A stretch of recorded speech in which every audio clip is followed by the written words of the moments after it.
Hi, I'm Takara, And hi, I'm Mark, and we're from New Science of Success. and we're doing this series of videos for you, helping everyone out there, including ourselves, navigate these new waters that we're finding ourselves in because life has changed pretty dramatically for almost all of us.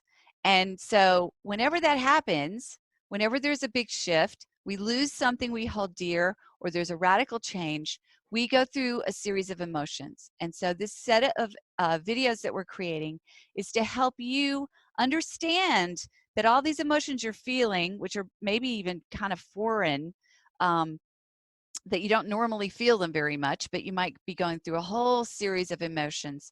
These videos are to help you understand that they're normal.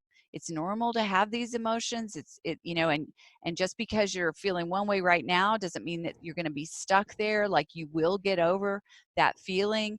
Um, and so we're walking you through the different emotions you can go through as you are dealing with the changes that you're experiencing right now, or anytime.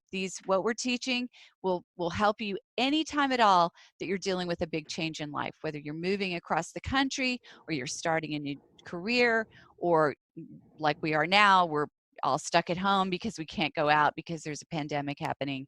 So anyway, we've been going around the different emotions, and so we've done a few videos already. The one we're going to talk about today is sadness. And there's also a few other things in with sadness. There's sort of a little group, okay? So there's grief, there's sadness, there's anxiety. Lots of people are getting very anxious, and that anxious feeling happens when you don't know what's going to happen, right? There's this fear of the unknown is rearing its ugly head right now. And it was like, what does it mean? I can't get my groceries, I can't go to here, I can't go there, my friend can't come over, I can't see my grandkids. Like, there's a lot of things that are being shut down, things that we just take for granted we're not able to do right now. And that's causing a lot of unrest. It's causing anxiety, it's causing sadness, tears, all sorts of things. So we just want to talk about that as a possibility of what you might be feeling right now, and let you know that it's normal. How Yeah, about I think there's a couple things on this front. I think if I've seen a number of news stories and posts where particularly the older population that are more vulnerable to the virus, where you have their younger generation, it could be their kids or their grandkids, they can't really spend time. So my father-in-law is in a assisted living. There's no visitors in and out, and there are a lot of people in that situation. So you see these pictures of where children and grandchildren are standing outside so they can at least see through the window, and there's a sadness of not yeah, being together, but at least you can see each other. right, My youngest daughter, prior to all this, spent a lot of time with her friends. She's a swimmer. They spend hours and hours together every day each week, and they're feeling this level of sadness because they can't be together. And so although this young generation does so much on social media, and they Snapchat and they talk through all kind, they're actually missing each other. So they did something cool the other night. They first said, okay, there's less than 10 of us, we need to be 6 feet apart. They all drove their cars to the school parking lot and parked in a huge circle where they were all more than 6 feet apart. And they all had a hatchback where they could sit on the back of their car, and they were able to talk around a huge area. It's almost like being around a campfire, right, except this day and age, they were around a speaker listening to their music. right. But it was just a way for them to, hey, I'm sad. I know we can't be doing what we were doing. We can't be close, but we can be in the same physical space. Although it's much further apart, we're not doing it through electronics. And it alleviated a little bit of sadness. And when she came home, there was a little more of a bounce in her step. So it was Right, really cool to right. see. Right. Well, and you were saying just the other day in one of our other videos that you did that with a friend, right? Like, you Yes. drove over with your own chair and your own beverages and your own backpack and your own stuff, and Yes. you guys sat outside Yep. together but separated so you could be in physical proximity with each other, because it's Yes. very difficult when you're not together in groups. But here's the other thing, we're trying to provide some solutions for you to make it easier. I have a friend who's been complaining because she's the youngest senior in a senior center. Okay, so she's in one of these retirement homes, and she's the youngest person there. I think that she's dealing with some sort of health issues that forced her to be in a facility like that. But she's so used to being social, and they're not even allowed to hang out with each other inside these centers. They're having to stay in their Absolutely. rooms. And so she's watched all the videos she can access, and she's not getting to see her friends, and she's going through a whole lot of emotions, and she's really having a hard time with it. And I said to her, I was like, why don't you FaceTime with your friends? Why don't you can Skype, you can FaceTime, you can go on Facebook. Well, that is FaceTime, right? Where you can do it within Facebook. But there's all kinds of different platforms where you can, using your phone or a computer if you have one, you can actually, like Mark and I are on this video, he's happily up in Pennsylvania, Right. sitting in his, area in his home. I'm here in Virginia in my home, and we're communicating. We're not in the same space. We're clearly more than 6 feet apart, right? Yes. But we're able to communicate, and it's more real. It's more personable when there's video involved. And so I shared that with this woman, and I said, you could do that with your friends. Just make it a routine thing. Like every Friday, you're going to get on a video together, maybe a whole group of you, like his daughter did with her friends. And she said, yeah, but that means you got to get off the couch and you got to, dress up. And I'm like, clearly you don't have the same friends I do. Right. Right? Because you just get on camera with those people who love you. And, it's kind of like, that the neighbor has seen you out in the yard working on your garden, right? You don't dress up. You got your hair up and you do whatever you do, and you don't wear makeup, and nobody cares. Nobody cares what we look like. They just want to see us. They want to hear our voice, right?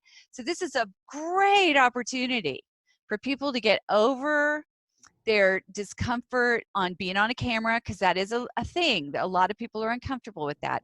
But it's also like worrying about what you look like, worrying about what you think.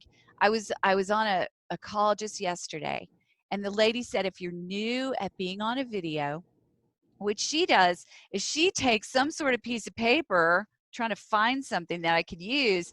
She would take like a piece of paper and cover up the screen so she couldn't see herself and only could see the friend, right? Because that didn't make her as self-conscious about her appearance. But, we're all friends, right? I don't care what my friend's house looks like when I go over. I don't care if it's clean or not clean. I want to see my friend, right? And it's just, we're inviting people to get comfortable being that real, right? And just, I don't care what your hair looks like. I don't care if you're wearing jeans. I don't care if you have on lipstick or earrings, or, who cares, right? It's more about, I want to see you. I want to hear you. I want you to know I love you. I want to send a virtual hug, right? Where we hug each other virtually. So you can do that sort of thing with your close friends.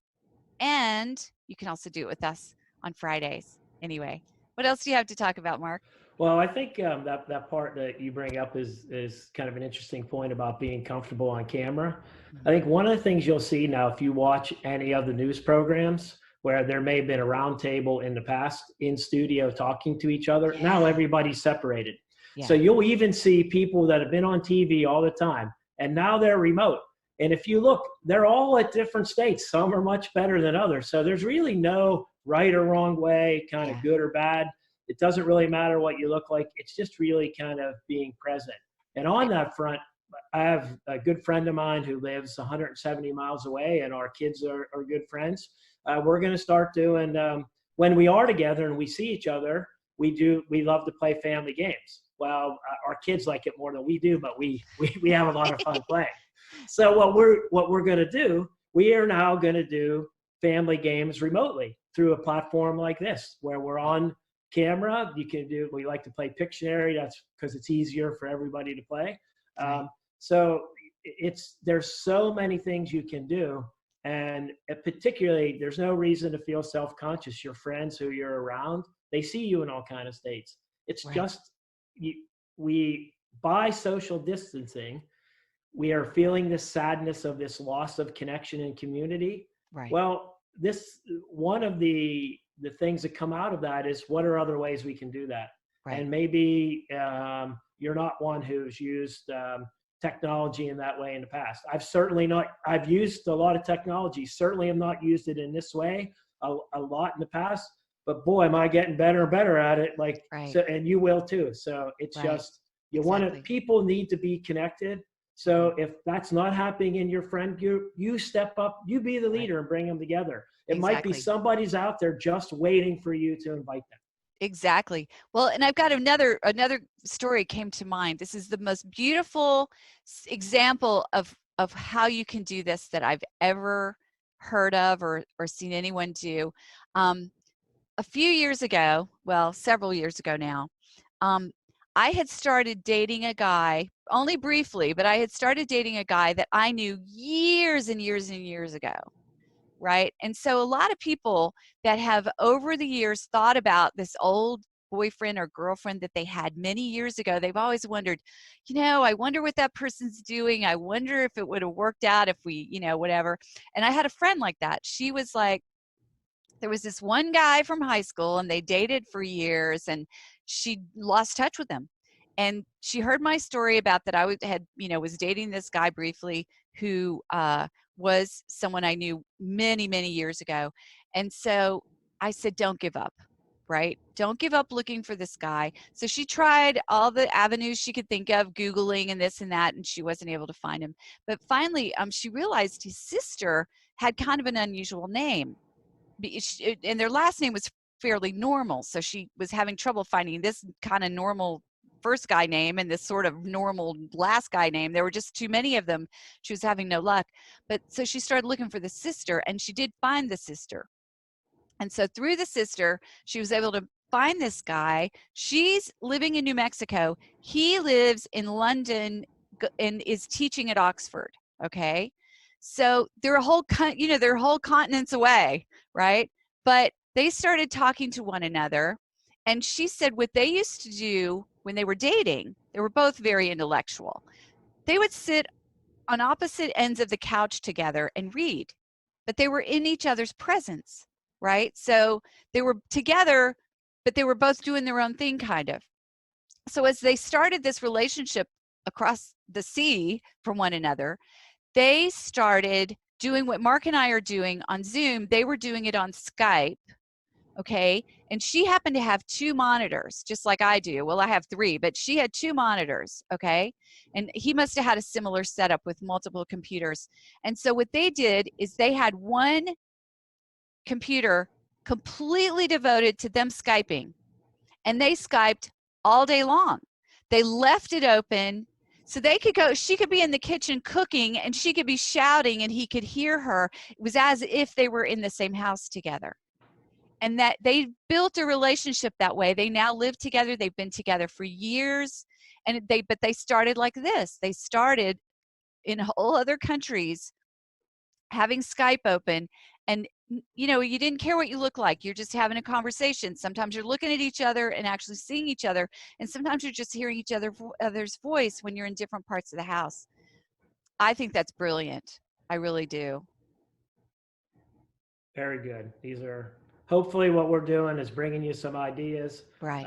And as you know, Takara said, each Friday we want to come together live so that we can have a sharing of everybody all in the same room at the same time, and that will Right. be starting this Friday. High Spirits Happy Hour Fridays at 4 p.m. Right. Eastern Time on our Facebook page, New Science of Success. All So right. hopefully we'll see you there on Friday. So until next time, so long.